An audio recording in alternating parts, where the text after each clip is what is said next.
myself Mrs. Prabjyotkar, Assistant Professor of Mathematics at Dayanand Mahila Mahavidyalaya Kurukshetra. आज हम start करेंगे BA BSc first semester की book calculus के chapter number 8 third exercise reduction formula.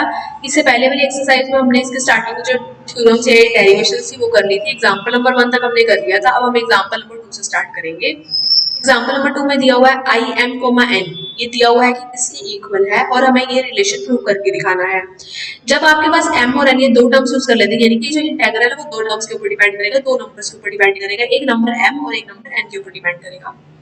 यानी कि हमने इस इंटीग्रेशन को सॉल्व करना है, तो इस इंटीग्रेशन को जब हम सॉल्व करेंगे इसको हमने इंटीग्रेशन बाय पार्ट्स करेंगे। इसको यानी कि हम लेंगे फर्स्ट फंक्शन, नेक्स्ट जो है वो हमारा second function. First function as it is integration of second cos nx की इंटीग्रेशन जो है वो sin nx बाय n आ जाएगी minus integration differentiation of first function वो आएगा m cos की पावर m माइनस 1x और cos की डिफरेंशिएशन माइनस sin x और सेकंड की इंटीग्रेशन तो वो आएगी sin nx by n into dx।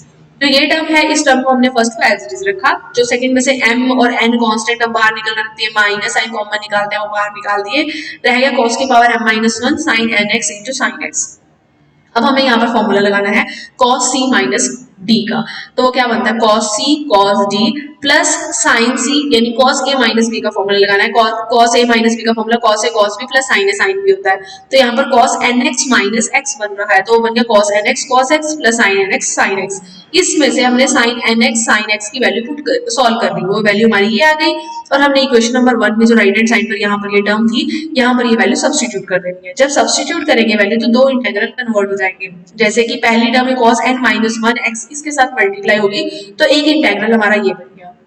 Second term जब इसके साथ मल्टीप्लाई होगी तो cos की पावर कितनी बन जाएगी, cos की पावर m बन जाएगी, cos की पावर m माइनस 1 और cos x मल्टीप्लाई को cos की पावर m बन जाएगी, वो cos nx जो है वो एज इट इज रह गया। अब हमारा ये जो इंटीग्रल था राइट साइड वाला इंटीग्रल और ये लेफ्ट साइड वाला इंटीग्रल, ये दोनों इंटीग्रल सेम है हमारे। यहाँ पर इसके इंटीग्रल का कोएफिशिएंट क्या बनता है 1, यहाँ पर इसका coefficient minus m by n है, लेफ्ट साइड पर आके वो प्लस बन जाएगा। दो टर्म्स रहेगी, ये फर्स्ट टर्म और ये सेकंड टर्म, इनको हमने as it is right hand side पे रख लिया। नेक्स्ट स्टेप पे इसका एलसीएम लिया तो वो बनेगा m प्लस n डिवाइड में n, जो यहाँ से n और यहाँ से डिनोमिनेटर में से n कॉमन निकल के वो कैंसिल हो जाएगा दोनों तरफ से।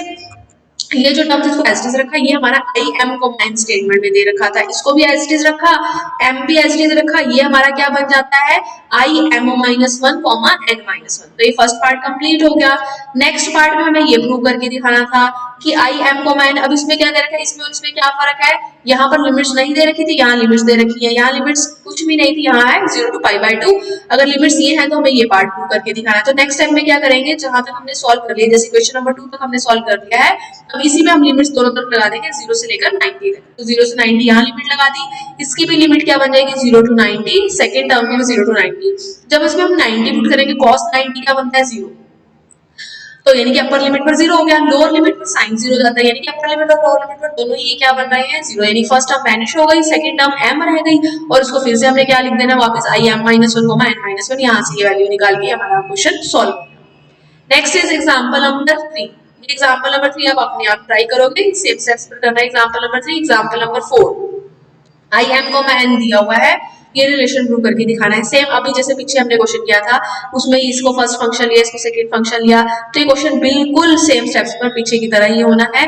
जब यहाँ तक तो हमने अभी पार्ट सेम प्रूव करके दिखाना है, उसके बाद हमें क्या प्रूव करके दिखाना है आई 5,3 इसको वैल्यूएट करना है, यानी m को हमने 5 पुट करना है और n को 3 पुट करना है। तो जब हम सॉल्व कर चुके होंगे, जैसे हमने ये रिलेशन यहाँ पर निकाल दिया है, ये हमने रिलेशन प्रूव कर दिया, अब m को 5 पुट करके n को 3 पुट करते हुए ये रिलेशन आ गया। अब इसमें हमें i4,2 चाहिए, फिर से इसी रिलेशन में इक्वेशन नंबर 2 में m को 4 और n को 2 पुट करते हुए फिर से निकाल लेंगे, तो उसमें अब i3,1 आ गया। फिर इसी में i3,1 चाहिए, m को 3 पुट करेंगे, n को 1 पुट करेंगे, तो वहां पर आ गया i2,0। जब कहीं 0 आ जाए इसका मतलब अब खत्म होना शुरू हो गया वो। जब हमारी स्टेटमेंट है उसमें हम m को 2 पुट करें, n को 0 पुट करें, तो हमारा cos स्क्वायर x रह जाता है इनटू sin 0। sin 0 0 हो गया, यानी कि पूरी इंटीग्रेशन 0 हो गई। 0 की इंटीग्रेशन करेंगे तो कांस्टेंट टर्म आएगी, वो हमारा रहेगा सिर्फ 1/4 रहेगा। तो हमारा आंसर यानी कि इसको हम कह सकते हैं कि ये तो पूरा ही 0 बन गया, सिर्फ 1/4 आंसर में रह गया। i3,1 की क्वेश्चन 4 में वैल्यू पुट करेंगे, यानी यहाँ से i4,2 सॉल्व हो गया, i4,2 की क्वेश्चन नंबर 3 में पुट कर देंगे, वहां से i5,3 सॉल्व हो जाएगा। नेक्स्ट है एग्जाम्पल नंबर 5, शो दैट इस इंटीग्रेशन का आंसर 0 है या पाई है अकॉर्डिंग एज एन इवन होगा या ऑड होगा। तो ये क्वेश्चन हमने पहले भी इसी तरह का किया था, sine n x by sine x जब सॉल्व करना है तो हमने साथ में साइन एन माइनस 2x और साइन एक्स डिवाइड में ले लिया है। इसको जब हम सॉल्व करेंगे एलसीएम लेके डिवाइड में साइन एक्स आ गया, न्यूमरेटर में फॉर्मूला बन गया sine C minus sine D का फॉर्मूला वो बनता है 2 sin c plus D by 2 into sine C minus D by 2। वहां से सॉल्व कर लिया इसको, साइन एक्स न्यूमरेटर डिनोमिनेटर वाला कैंसिल हो गया, दोनों तरफ हमने इंटीग्रेशन ली।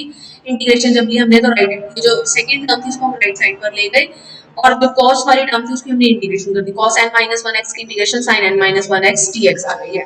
अब हमने क्या करना है, अब लिमिट्स लेनी है क्योंकि लिमिट्स उसने कहा था 0 से लेकर पाई तक लेनी है, तो 0 से पाई तक लिमिट्स ले ली। अब साइन में हमें पता है कि हम अपर लिमिट पाई पुट करें और लोअर लिमिट 0 पुट करेंगे तो आंसर इसका क्या आएगा, 0 ही आएगा। तो यहाँ पर इसका आंसर 0 आ गया। सेकंड टर्म को हमने एज रखा यानी आई एन किसके इक्वल आ गया, आई एन माइनस 2 के इक्वल आया। कह रहे अगर n को n माइनस 2 से रिप्लेस कर दे, इधर n माइनस 2 हो जाएगा इधर n माइनस 4 हो जाएगा, यानी कि I n minus 4 I n minus 2 ये सारे क्योंकि I n minus 2 I n minus 4 के इक्वल आ गया। आई एन किसके इक्वल, आई एन माइनस 2 के, आई एन माइनस 2 किसके इक्वल, आई एन माइनस 4 के, ये तीनों इक्वल आ गए। अब हम पहला केस लेकर के चल रहे हैं कि अगर n हमारा कैसा हो, इवन नंबर हो। अगर इवन नंबर हो इसी तरह से ये डिक्रीज करता जाएगा, लास्ट में कहां जाकर रुकेगा, साइन आई 0 पर रुकेगा। आई 0 का मतलब sine 0 by sine x n, इसका आंसर 0 आ गया। यानी अगर n इवन है तो उसका आंसर क्या आ रहा है, 0। दूसरा केस लेकर के चल रहे हैं, अगर n ऑड नंबर है, ऑड नंबर है तो इसी तरह से डिक्रीज करता जाएगा, लास्ट में कहां जाकर रुकेगा, i1 पर। i1 का जब हमने आंसर निकाला उसका आंसर आया पाई, यानी कि हमारे पास दो आंसर आ गए। अगर तो हमारा n इवन नंबर है तो आंसर 0 आ रहा है, अगर n ऑड नंबर है तो आंसर क्या आ रहा है, पाई। इसी के साथ एक्सरसाइज आपकी 8.3 कंप्लीट हो गई है। इसके आपने क्वेश्चंस ट्राई करने हैं, जो डाउट्स होंगे वो हम क्लास में डिस्कस करेंगे। Thank you.